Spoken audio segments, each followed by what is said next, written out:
Well, what am I supposed to do? See how the co-op is terrible. Oh my goodness. What kind of garbage co-op is this? Hello and welcome, co-op gamers.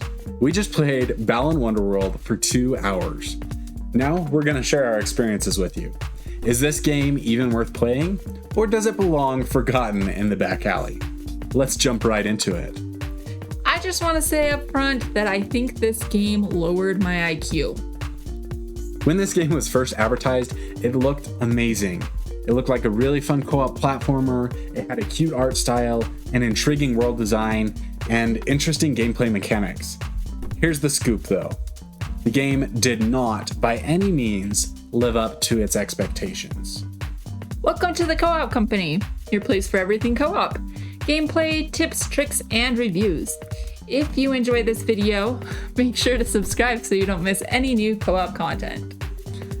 First off, to demonstrate why this game was so disappointing, let's start with the co-op side of this game. Beginning a co-op adventure in and of itself was disappointing. You first had to start a single-player adventure, then by pressing a button on the controller, the second player joins. You don't even get the option to select your character. You just sort of pop into existence out of nowhere. Honestly, it feels like the second player was an afterthought. Like someone said, "Oh, I know how we can get more people to buy this game. We pretend like it's multiplayer and just add another character who just walks next to the main character." Other than the fact that this game seems like it was originally intended to be a single player, there are a lot of other problems with the co-op mode. For starters, the second player does not get their own screen or camera angle. The amount of times that I got left off screen and got entirely lost was ridiculous. Once the first player leaves you, you are screwed. You're just gone. You will never, ever find your way back. Where'd you go? You're gone. I'm pressing the triangle button. But I hear you. Oh man. What kind of co-op is this? I'm here. I can make no promises. I'm lost. Again. Stop believing. Where? Look, you can have that power up. Where am I? I don't know. Where? Explore a little bit over here where I could have got stuck. Hello? There you are. Grab that key Goodness. and come over here. Not only are there problems with getting lost, but if you try to stay on screen to avoid getting lost, you run the risk of getting too close to each other and becoming linked. This mechanic makes 0 sense. Why a 2-player game would make it so that the players join together and are controlled by one person is beyond me. Just why? This is probably the most aggravating problem that we faced in the co-op mode of this game. It was funny at first, but it got really old really fast. Constantly attaching to one another caused us so many problems because then either controller can control both characters. Get away from me! Alrighty. Okay, get away from me. Let me go! What? You just have one option of what to do in your costume. Yeah. Ah, get away from me! We just jumped in a Ah! hole! That was a pretty cool scream. It went along with me screaming. Now we gotta start over? We're stuck together. Get away from me. Okay, I walk right, you walk left, King. Oh my word. I swear! Oh my word. Stop it! Get out of the way!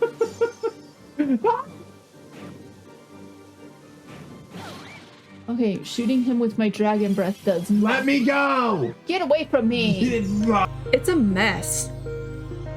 These were not the only problems by far.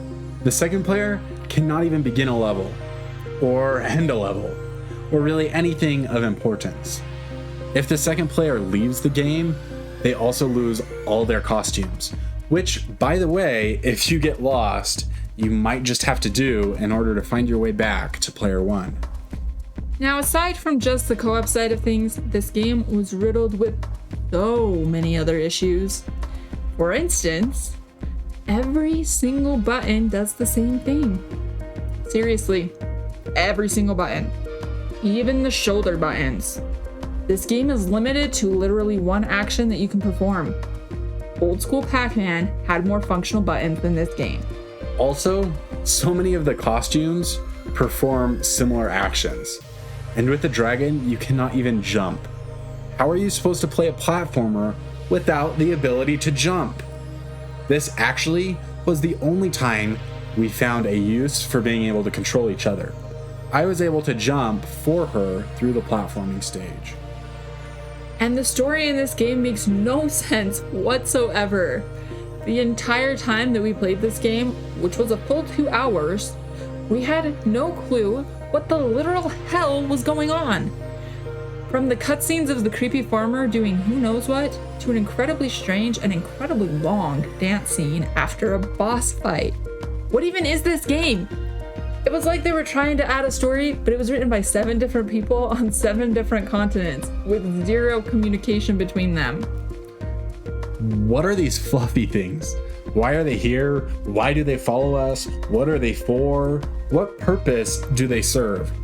The only thing they seemed to be good for was throwing off the cliff. Why are these crystals here? What are they and why do I want them? We tried feeding them to the Tims. Tims? Is that what they're called? We tried feeding them to the fluffy things, and sometimes it would count them as eaten and sometimes it didn't. Did the developers just not know how to count? Or does 8 sometimes equal 1 and sometimes 1 equals 1? It makes no sense. Why do all of the characters disappear when you approach them? They're there all the time doing their little dance until you want to join the fun. Then they're gone. Nothing. Their dancing's kind of cute though. Look at that. And what is with this mini game with Balan? You press the button when the shadows line up? Really? How is that fun? Is it player 1's turn to shine or is it player 2's turn to shine? Because really, I can't see how it could be both. This mini game is completely pointless. Also, this game seems to have stolen from several other games and shows. The very first costume that you get is called the Tornado Wolf. Remind you of anything? That's right, it is straight up Taz, the Tasmanian Devil. What's that you see? A Yoshi flying through the air? Oh wait, no, it's a jumping jack.